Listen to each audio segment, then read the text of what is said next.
ذرا ایک لمحے کے لیے ایک ایسے منظر کا تصور کریں، مطلب دنیا کا ایک انتہائی طاقتور مطلق العنان حکمران ہے، رات کا پچھلا پہر ہے اور وہ اچانک ہڑبڑا کر اٹھ بیٹھتا ہے۔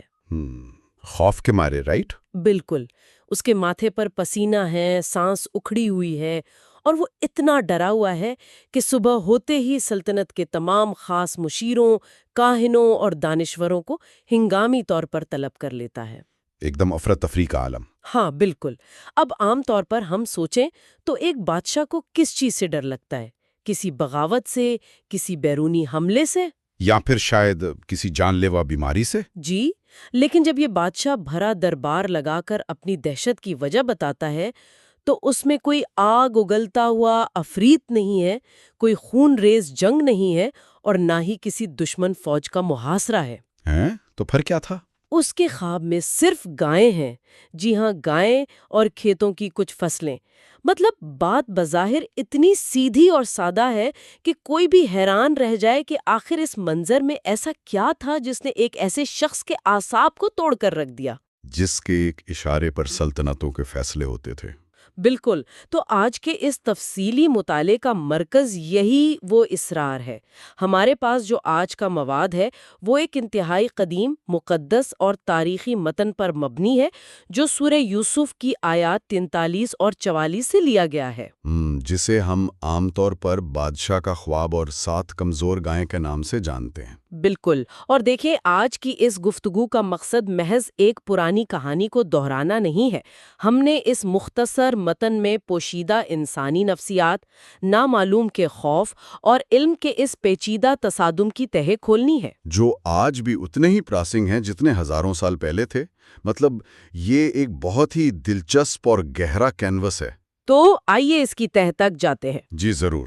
دیکھیں، جب ہم ان 2 آیات کا تجزیہ کرتے ہیں نا، تو اصل میں ہم طاقت، علم اور انسانی لاشعور کے ایک مثلث کو دیکھ رہے ہوتے ہیں۔ ایک ٹرائنگل۔ بالکل۔ یہ متن ہمیں اس بات کا ایکس رے فراہم کرتا ہے کہ جب ایک انتہائی منظم ریاستی ڈھانچے کا سامنا اچانک کسی ایسی چیز سے ہوتا ہے جسے اس کی منطق سمجھنے سے قاصر ہو، تو اس کا رد عمل کیا ہوتا ہے؟ یعنی جب سسٹم فیل ہونے لگتا ہے؟ جی، یہ ایک ایسی صورتحال ہے جہاں دنیاوی اقتدار کی بے بسی اور نام نہاد ماہرین کے علم کا غرور ایک ہی وقت میں بے نقاب ہو جاتے ہیں۔ ایک طرف بادشاہ کا خالص اور غیر فلٹر شدہ خوف ہے، اور دوسری طرف اس کے دربار کا وہ دفاعی میکانزم جو سچائی کا سامنا کرنے سے کتراتا ہے۔ بالکل ایسا ہی ہے۔ اچھا، تو سب سے پہلے اس خواب کے اصل عناصر کا جائزہ لیتے ہیں جو آیت 43 میں بیان کیے گئے ہیں۔ بادشاہ اپنے دربار میں کھڑے ہو کر کہتا ہے کہ میں نے خواب میں 7 موٹی تازی گائیں دیکھی ہیں جنہیں 7 دبلی پتلی اور کمزور گائیں کھا رہی ہیں۔ ایک بہت ہی عجیب سی تصویر۔ ہاں، اور اس کے ساتھ 7 ہری بالیاں ہیں اور دوسری 7 بالکل خشک۔ اب یہ منظر سنتے ہی ذہن میں ایک شدید الجھن پیدا ہوتی ہے۔ بالکل ہوتی ہے۔ مطلب میں یہ سوچ رہی تھی کہ اگر ہم اس کی منظر کشی پر غور کریں تو یہ کسی ماہر مصور کی سریولسٹ پینٹنگ جیسا لگتا ہے۔ یہ قدرت کے بنیادی قوانین کی سری خلاف ورزی ہے۔ وہ کیسے؟ ذرا اس کو واضح کریں۔ دیکھیں، ہم جانتے ہیں کہ فطرت میں ہمیشہ طاقتور کمزور کو کھاتا ہے۔ بڑی مچھلی چھوٹی مچھلی کو نگلتی ہے، شیر ہرن کا شکار کرتا ہے۔ یہ بقا کا ایک ظالمانہ لیکن متوقع قانون ہے۔ جی ہاں، بالکل، سروائیول آف دی فٹسٹ۔ مگر اس خواب میں یہ قانون بالکل الٹ چکا ہے۔ کمزور، بیمار اور ہڈیوں کا ڈھانچہ بنی ہوئی گائیں طاقتور اور صحت مند گایوں کو ہڑپ کر رہی ہیں۔ یہ محض ایک ڈراؤنا خواب نہیں ہے، یہ تو کائنات کے مسلمہ اصولوں کے ٹوٹنے کا ایک منظر ہے۔ جب فزکس یا بائیولوجی کے قوانین الٹتے ہوئے نظر آئیں تو وہ چیز ایک عام خوف سے بڑھ کر ایک وجودی خطرہ بن جاتی ہے۔ آپ نے بالکل صحیح نشاندہی کی ہے، اور یہاں ایک اور بہت اہم نقطہ ہے جسے اکثر نظر انداز کر دیا جاتا ہے۔ یہ صرف اس بارے میں نہیں ہے کہ کمزور گائیں طاقتور گایوں پر غلبہ پا رہی ہیں۔ اچھا، تو اصل مسئلہ کیا ہے؟ یہاں اصل لفظ کھا جانے کا ہے۔ یہ ایک جارحانہ اور بے رحم عمل ہے۔ اگر ہم قدیم ادوار کی معیشت کو دیکھیں تو گائیں اور اناج کی بالیاں محض جانور یا پودے نہیں تھے۔ ہاں، وہ تو اس وقت کا سرمایہ تھے۔ بالکل، وہ اس وقت کی معیشت کا ریزرو بینک تھے۔ وہ قومی خزانے، خوشحالی اور استحکام کی علامت تھیں۔ موٹی گائیں اور ہری بالیاں سالوں کی محنت اور ایک مستحکم نظام کی نمائندگی کر رہی ہیں۔ صحیح بات ہے۔ اور ان خشک اور کمزور گایوں کا انہیں کھا جانا دراصل اس بات کی علامت ہے کہ مستقبل میں آنے والا کوئی شدید بحران ماضی کی تمام تر کامیابیوں، خوشحالی اور سرمایہ کو اس طرح نگل لے گا کہ ان کا نام و نشان تک باقی نہیں رہے گا۔ ارے واہ، یہ تو ایک طرح کا بلیک ہول بن گیا۔ بالکل، ایک ایسا بلیک ہول جو روشنی کو مکمل طور پر جذب کر لیتا ہے۔ بھوک اور قحط صرف مارتے نہیں ہیں، وہ خوشحالی کے ہر نشان کو مٹا دیتے ہیں۔ یہ مٹ جانے کا خوف ہے جو انسان کی سب سے گہری نفسیاتی کمزوریوں میں سے ایک ہے۔ یہ بلیک ہول والی تشبیہ صورتحال کو بہت واضح کرتی ہے۔ یعنی یہ کمزور گائیں موٹی گایوں کو کھا کر خود موٹی نہیں ہو رہیں، نہیں، بالکل نہیں۔ بلکہ وہ بس ایک ایسا خلا ہے جس میں سب کچھ غائب ہو رہا ہے، تباہی اس قدر مطلق ہے کہ وہ اپنے پیچھے کوئی بچا کچا حصہ بھی نہیں چھوڑ رہی۔ اور یہی چیز اسے اتنا خوفناک بناتی ہے۔ تو یہ چیز ہمیں خواب کے بیانیے سے نکال کر سیدھا بادشاہ کی نفسیاتی حالت کی طرف لے جاتی ہے۔ جب ہم دیکھتے ہیں کہ اس خواب نے بادشاہ پر کیا اثر کیا تو دربار کا منظر بڑا عجیب معلوم ہوتا ہے۔ وہ کیوں؟ دیکھیں، آیت کے اگلے حصے میں بادشاہ اپنے دربار کے معززین کو مخاطب کر کے کہہ رہا ہے، اے دربار والو، اگر تم خوابوں کی تعبیر جانتے ہو تو مجھے اس کا مطلب بتاؤ۔ اب یہاں مجھے ایک بات کھٹکتی ہے۔ کیا بات؟ ایک مطلق العنان حکمران جس کا پورا نظام اس کے ایک اشارے پر چلتا ہے، وہ اچانک اپنے ماتحتوں کے سامنے اتنا غیر محفوظ کیوں ہو گیا؟ سیاسیات کا تو اصول ہے کہ حکمران کو کبھی اپنا خوف ظاہر نہیں کرنا چاہیے ورنہ بغاوت ہو سکتی ہے۔ بالکل، یہ ایک کلاسیکل مخمصہ ہے۔ وہ اپنی اس ڈراونے خواب کو چھپا بھی تو سکتا تھا۔ اس نے اپنے دربار، اپنے وزراء اور فوج کے سالاروں کے سامنے اپنی اس انتہائی ذاتی نوعیت کی الجھن کا اعتراف کر کے اپنا شاہی وقار کیوں داؤ پر لگایا؟ دراصل یہ سوال طاقت کی حدود کے بارے میں ایک بہت بڑا سچ بے نقاب کرتا ہے۔ ایک بادشاہ کا اختیار صرف جاگتی ہوئی مادی دنیا تک محدود ہوتا ہے۔ یعنی فزیکل دنیا پر۔ جی، وہ فوج کو حکم دے سکتا ہے، ٹیکس لگا سکتا ہے، سرحدیں بند کر سکتا ہے، لیکن انسانی لاشعور ایک ایسی سلطنت ہے جس کی سرحدوں پر دنیاوی پہرے دار کھڑے نہیں ہو سکتے۔ نیند کے دوران بادشاہ کا دماغ مکمل طور پر غیر مسلح تھا۔ یعنی اس وقت وہ بادشاہ نہیں، صرف ایک انسان تھا۔ بالکل، اس خواب کے ذریعے اس کے لاشعور تک جو پیغام پہنچا وہ اس قدر شدید اور حقیقی تھا کہ اس نے بادشاہ کے شعوری اور سیاسی دفاعی میکانزم کو مکمل طور پر بائی پاس کر دیا۔ جب ایک انسان کو یہ محسوس ہو جائے کہ اس کی بقا کو ایک ایسا خطرہ لاحق ہے جسے وہ دیکھ تو سکتا ہے مگر سمجھ نہیں سکتا، تو درباری آداب اور شاہی وقار بے معنی ہو جاتے ہیں۔ کیا ہم اس کی کوئی مثال دے سکتے ہیں تاکہ اور واضح ہو جائے؟ ہاں، تصور کریں کہ ایک انتہائی محفوظ قلعہ ہے جس کی دیواریں اتنی اونچی ہیں کہ کوئی دشمن باہر سے حملہ نہیں کر سکتا۔ بادشاہ بے فکر ہے، لیکن اچانک اس قلعے کے بالکل بیچوں بیچ موجود پانی کے کنویں سے لاوا ابلنا شروع ہو جائے۔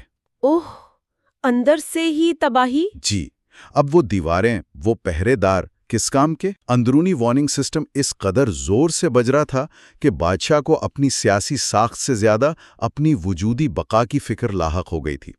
اسے ہر قیمت پر اس لاوے کا مطلب جاننا تھا۔ یہ قلعے کے اندر سے ابلنے والے لاوے کی مثال بالکل اس خوفناک صورتحال کی عکاسی کرتی ہے۔ دشمن باہر نہیں تھا، خطرے کا الارم خود اس کے اندر بج رہا تھا، جس سے بھاگنے کا کوئی راستہ نہیں تھا۔ اور جب انسان کے پاس بھاگنے کا راستہ نہ ہو تو وہ کن کی طرف دوڑتا ہے؟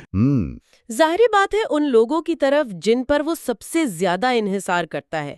اس معاملے میں وہ دربار کے مشیر، ماہرین، نجومی اور کاہن تھے۔ بالکل، وہ لوگ جن کا کام ہی بادشاہ کو نامعلوم چیزوں کا مطلب سمجھانا تھا۔ انہوں نے برسوں بادشاہ کے دسترخوان کا نمک کھایا تھا اور ان کی پوری حیثیت ان کے اسی نام نہاد علم کی مرہون منت تھی۔ صحیح۔ لیکن جب بادشاہ یہ انتہائی سنگین اور زندگی اور موت جیسا سوال ان کے سامنے رکھتا ہے تو آیت 44 ہمیں ان ماہرین کے رد عمل کی شکل میں ایک بہت ہی حیران کن انسانی رویہ دکھاتی ہے۔ بالکل، اور ان کا رد عمل وہیں سے شروع ہوتا ہے جہاں سے ہر اس بیوروکریسی یا مشاورتی نظام کا رد عمل شروع ہوتا ہے جسے کوئی نامانوس چیز چیلنج کر رہی ہو۔ انہوں نے کیا کہا؟ انہوں نے خواب کو سنتے ہی اسے اضغاث احلام قرار دے دیا۔ اصغاث احلام، اس کا کیا مطلب ہے؟ اگر ہم اس عربی ترکیب کے لغوی معنی پر غور کریں تو اضغاث دراصل اس گھاس پھوس یا جڑی بوٹیوں کے گٹھے کو کہتے ہیں جو بالکل آپس میں الجھا ہوا ہو، جس کا کوئی سرا نہ ملتا ہو۔ جی، اور جو کسی کام کا نہ ہو۔ یعنی انہوں نے اس خواب کو ایک الجھا ہوا، بے ترتیب اور بے معنی دماغی خبط قرار دیا۔ حیرت کی بات ہے۔ اور اس کے فوراً بعد انہوں نے نہایت اطمینان سے کہہ دیا کہ ہم ایسے بے ترتیب اور الجھے ہوئے خوابوں کی تعبیر کا علم نہیں رکھتے۔ یہ صرف یہ نہیں تھا کہ انہیں سمجھ نہیں آ رہا تھا، بلکہ انہوں نے پوری ڈٹائی کے ساتھ مسئلے کی اہمیت کو ہی ختم کر دیا۔ بالکل ایسا ہی ہے۔ آپ کو پتہ ہے، مجھے یہ رویہ انتہائی مانوس لگتا ہے۔ کس لحاظ سے؟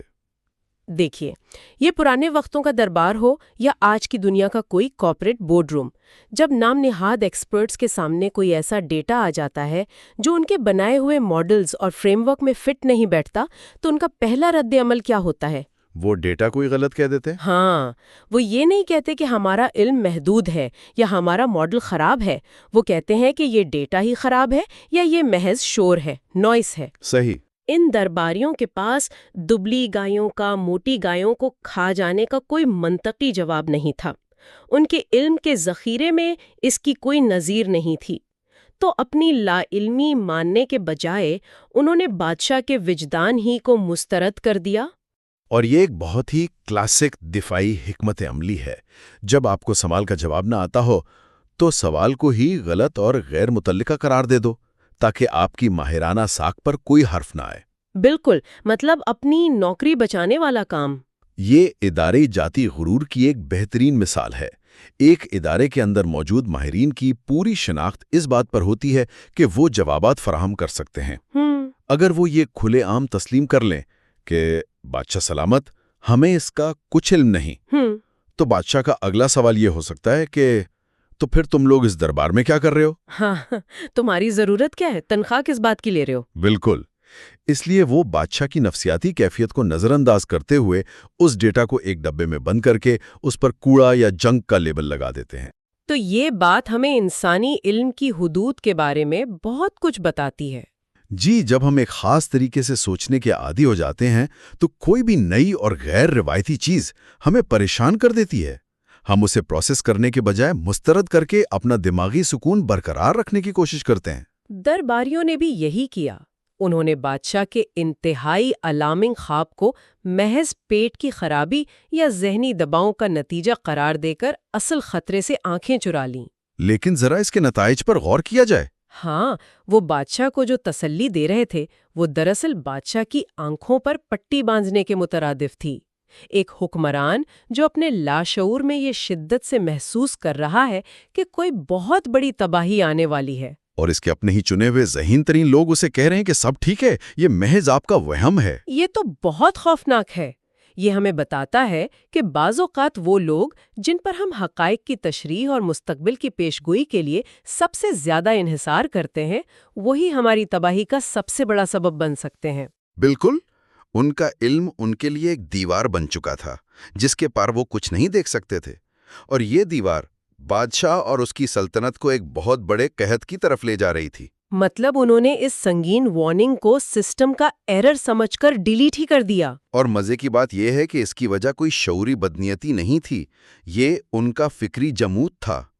تاریخ ہمیں بتاتی ہے کہ دنیا میں جب بھی کوئی بڑا پیراڈائم شفٹ ہوتا ہے یا کوئی بالکل نیا نظریہ سامنے آتا ہے تو اسے سب سے زیادہ مزاحمت ماہرین ہی کی طرف سے ملتی ہے۔ بالکل، کیونکہ کوئی بھی نئی اور خطرناک حقیقت ان کی پرانی مہارت کو غیر متعلقہ کر دیتی ہے۔ اگر وہ اس خواب کی سنگینی کو مان لیتے تو انہیں کوئی حل بھی دینا پڑتا جو ان کے پاس تھا ہی نہیں۔ تو اس واقعے میں بادشاہ کی پریشانی مکمل طور پر جائز اور عقلی بنیادوں پر تھی، جبکہ درباریوں کا سکون اور ان کی بے پرواہی اس پوری صورتحال کا سب سے غیر عقلی اور خطرناک پہلو تھا۔ بالکل ایسا ہی ہے۔ یہ بات تمام تر صورتحال کو ایک بالکل نئے زاویے سے پیش کرتی ہے۔ بادشاہ کی الجھن اور گھبراہٹ دراصل ایک زندہ دماغ کی علامت تھی جو خطرے کو بھانپ رہا تھا۔ اور دربار کی خاموشی ایک مردہ اور جامد نظام کی نشانی تھی۔ تو اگر ہم اس تمام گفتگو کو ایک دھاگے میں پرونے کی کوشش کریں تو ہمارے سامنے 3 بالکل واضح لیکن ایک دوسرے سے جڑے ہوئے مناظر ابھر کر سامنے آتے ہیں۔ جی، وہ کون کون سے؟ پہلا منظر ایک ایسا خواب ہے جو قدرت کے نظام کے الٹنے اور مکمل تباہی کی پیشگوئی کر رہا ہے، ایک ایسا خلا جو برسوں کی محنت کو نگلنے والا ہے۔ دوسرا منظر ایک ایسے طاقتور انسان کا ہے جو اپنے تمام تر مادی اختیارات کے باوجود نامعلوم کے سامنے بالکل نہتہ اور بے بس کھڑا ہے، اور اس کا وجدان اسے خطرے کی گھنٹی سنا رہا ہے۔ اور تیسرا اور سب سے اہم منظر ایک ایسے مشاورتی نظام کا ہے جو اپنی حدود اور لا علمی کو ماننے کے بجائے حقائق کو ہی جھٹلا رہا ہے تاکہ اس کا اپنا وجود خطرے میں نہ پڑے۔ بہترین خلاصہ ہے، اور جب ہم ان تینوں مناظر کو ایک ساتھ ملا کر دیکھتے ہیں نا، تو ہمیں معلوم ہوتا ہے کہ طاقت کا اصل امتحان اس وقت نہیں ہوتا جب سلطنت کی معیشت ترقی کر رہی ہو۔ ہاں، تب تو سب اچھا ہوتا ہے۔ جی، طاقت، نظام اور عقل کا اصل اور کڑا امتحان اس وقت ہوتا ہے جب کوئی غیر معمولی، ناماموس اور غیر روایتی خطرہ دروازے پر دستک دیتا ہے۔ کیا وہ نظام اس ہلکی سی دستک کو سن کر اس کا تجزیہ کرنے کی صلاحیت رکھتا ہے، یا وہ اسے محض ہوا کا شور سمجھ کر نظر انداز کر دیتا ہے؟ یہ واقعی بہت گہری بات ہے۔ اس واقعے کی خوبصورتی اس کی نفسیاتی گہرائی میں ہے۔ بالکل، یہ دکھاتا ہے کہ کس طرح بعض اوقات عقل اور منطق ہمیں دھوکہ دے جاتے ہیں، اور ایک ایسا اشارہ جو بظاہر بالکل بے ترتیب معلوم ہوتا ہے، اپنے اندر مستقبل کی سب سے بڑی سچائی چھپائے ہوتا ہے۔ یہ ساری تفصیلی گفتگو، یہ تجزیہ واقعی ذہن کے کئی دریچے کھولتا ہے، لیکن میں یہ سوچ رہی تھی کہ اس سب کا آج کے دور کی دنیا سے کیا تعلق ہے؟ بہت گہرا تعلق ہے۔ ہزاروں سال پہلے ایک قدیم سلطنت میں جو خواب دیکھا گیا اور اس دربار میں جو کچھ ہوا، وہ آج کے جدید انسان کے لیے کیا اہمیت رکھتا ہے؟ مطلب ہم اس سے کیا سیکھ سکتے ہیں؟ دراصل اس واقعے میں انسانی معاشرے اور ریاستی نظاموں کے کام کرنے کے طریقہ کار کے بارے میں ایک ایسی حقیقت چھپی ہے جو وقت کی قید سے آزاد ہے۔ آج بھی ہماری زندگیوں میں، ہمارے معاشرے میں یا ہمارے ماحولیاتی اور معاشی نظاموں میں ہمیں ایسے اشارے ملتے ہیں۔ بالکل انہی دبلی اور موٹے گایوں کی طرح متضاد اور عجیب۔ بالکل، کبھی ہمارا وجدان، کبھی فطرت کے بدلتے ہوئے رنگ ہمیں بتا رہے ہوتے ہیں کہ کچھ بہت غلط ہونے والا ہے۔ ہم ایک ایسی وارننگ محسوس کرتے ہیں جو مروجہ سائنسی یا معاشی فارمولوں میں فٹ نہیں بیٹھتی۔ اور یہی وہ مقام ہے جہاں اس قدیم واقعے کا سبق آج سب سے زیادہ اہم ہو جاتا ہے۔ محض علم ہونا یا ماہر ہونا کافی نہیں ہے۔ اگر وہ علم آپ کو ایک خول میں بند کر دے اور نئی حقیقتوں کو تسلیم کرنے سے روکے تو وہ علم ایک خطرہ بن جاتا ہے۔ صحیح بات ہے۔ اصل کمال، اصل بصیرت یہ ہے کہ جب کوئی ایسا ڈیٹا یا ایسی صورتحال سامنے آئے جو آپ کی سمجھ سے بالاتر ہو، تو اسے فضول سمجھ کر مسترد کرنے کے بجائے اس کی گہرائی میں اترنے کی جرت پیدا کی جائے۔ قدرت کے اشارے اور آنے والے بحرانوں کی دستکیں ہمیشہ واضح لفظوں اور سیدھی منطق میں نہیں آتیں، وہ اکثر تضادات کی صورت میں آتی ہیں، اور انہیں سمجھنے کے لیے اس غرور سے باہر نکلنا پڑتا ہے کہ ہم سب کچھ جانتے ہیں۔ تو آج کے اس تفصیلی مطالعے کے اختتام پر واپس اسی حیرت انگیز تصور پر آتے ہیں جہاں سے ہم نے ابتدا کی تھی، ایک ایسا منظر جہاں مطلق الانا حکمران خوف زدہ ہے اور اس کی وجہ کوئی بیرونی دشمن نہیں بلکہ صرف گائیں تھیں۔ لیکن آج کے تناظر میں یہ ہمارے لیے ایک لمحہ فکریہ ہے۔ آج جب ہم ایک ایسی دنیا میں جی رہے ہیں جو انتہائی پیچیدہ ہے، جہاں موسمیاتی تبدیلیوں سے لے کر عالمی وباؤں اور معاشی بحرانوں تک سب کچھ انتہائی غیر متوقع انداز میں سامنے آتا ہے۔ جی بالکل۔ تو سوچنے کی بات یہ ہے کہ اگر آج کے جدید دور میں ہمارے سامنے مستقبل کی کوئی ایسی پریشان کن اور ناقابل فہم تصویر آ جائے، کوئی ایسا اشارہ جو ہمارے سپر کمپیوٹرز کے بنائے ہوئے ماڈلز سے ٹکرا رہا ہو، تو ہم کیا کریں گے؟ یہ ایک بہت اہم سوال ہے۔ کیا ہم بھی آج کے اس جدید مشاورتی نظام اور جدید الگورتھمز کے غرور میں اس انتباہ کو محض ڈیٹا کی خرابی سمجھ کر رد کر دیں گے؟ کیا ہمارے آج کے دانشور بھی اسے ایک الجھا ہوا خواب قرار دے کر سو جائیں گے؟ یا ہم اتنی بصیرت اور عاجزی رکھتے ہیں کہ اس بظاہر دیوانگی کے پیچھے چھپی اصل حقیقت کو وقت پر پہچان سکیں؟ بالکل، اور اس کا سامنا کر سکیں۔ یہ ایک ایسا سوال ہے جو آنے والے ہر بحران میں ہمارے وجود اور ہمارے نظام کا امتحان لیتا رہے گا۔ آج کے اس تفصیلی مطالعے میں ساتھ رہنے کا شکریہ۔